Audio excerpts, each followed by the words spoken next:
Good afternoon, Moss Point. We're at the home of Miss Irene LaPesta and Ann Johnson. And I want to explain to you what we'll be doing. We'll be doing it here today and all over the city of Moss Point because of the COVID. So we're going to do what we call pop-up rallies. We may pop up anywhere in your neighborhood, and you bring your neighbors outside, and we'll talk to you like we're doing their neighbors here today. Today, we want to focus on policing, and probably for the next several pop-up rallies because that's a very important issue. Policing is an issue that I feel is very misunderstood. The police department is our friend.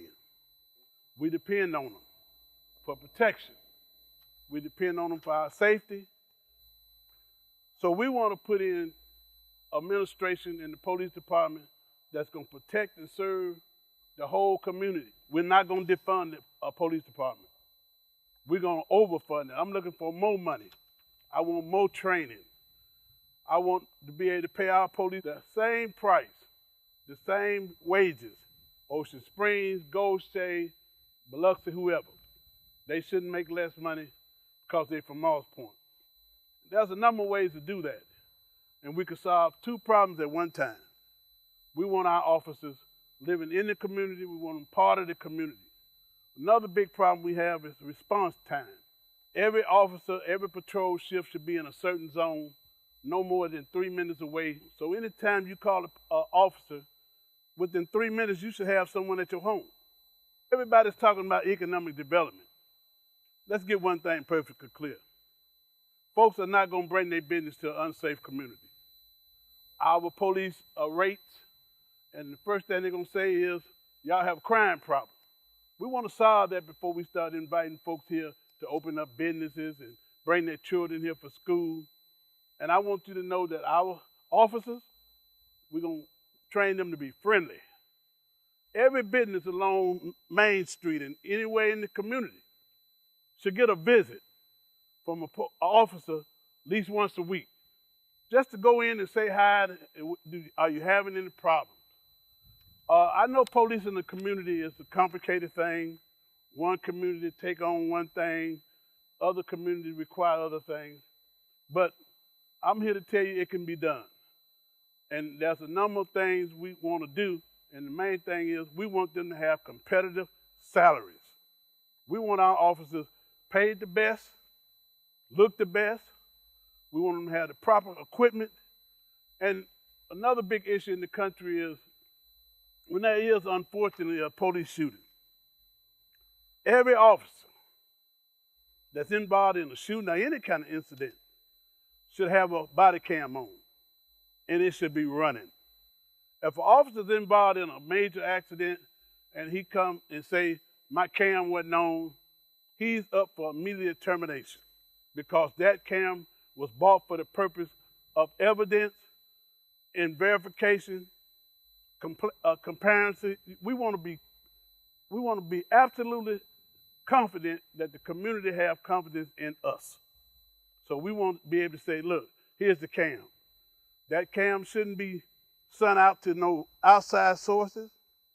It should be seen by the mayor at his office, the city council, that family within 48 hours, the police officer, lawyer, and then to the public. All this should happen within 2 or 3 days. Shouldn't be no 2 or 3 week delays and the community's in the uproar. We want to keep peace and calm. We want to be openly and transparent with our community. So we're not going to have a police problem. And a lot of folks say, oh, you're going to get rid of the chief. Not necessarily. The chief we have can accomplish these things if we support him and let him know that these policies have to be carried out.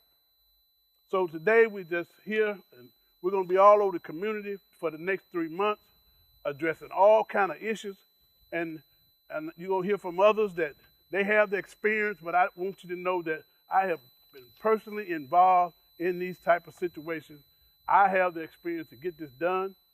I have the determination to get it done because economic development, it needs to happen. But we have to take care of ourselves. We got to get our community safe. that our children can walk the street. Our seniors can stay home, don't have to double lock down their doors. We have to assure our citizens that this is a safe community, abandoned buildings. And unfortunately, we're in front of East Park Elementary today. That building shouldn't be abandoned. This community should be safe, and I want you to know that I'm going to work as hard as possible to get us safe in this community. Today, I want to focus on guaranteeing you that keeping you safe, and our police department will be one of the first-class departments on this coast, because we're not going to defund them. We're going to go out and look for funding for them so they can be properly trained, the best equipment, and the best personnel. We have lost police officers to other communities on the coast because of $1. $1. That's nonsense. We want to have competitive wages, and we want them to live in the community. We want to see them at the grocery store. We want to see them at the corner store. We want to see them walking their dogs in our community because we know they're part of the community. So when they show up at an incident, they're no stranger to us. We know we're going to get a fair deal because they're our neighbors and they're part of us. This is going to be a long campaign, but I'm telling you, Bradford has the experience to get this done. I'm for Moss Point. We're going to work hard for you. And all the police officers in this community, don't fear. Help is on the way. We're going to equip you with the best equipment, the best salaries, and they're going to be excited about protecting us. I'm Sherwood Bradford, and I approve this message.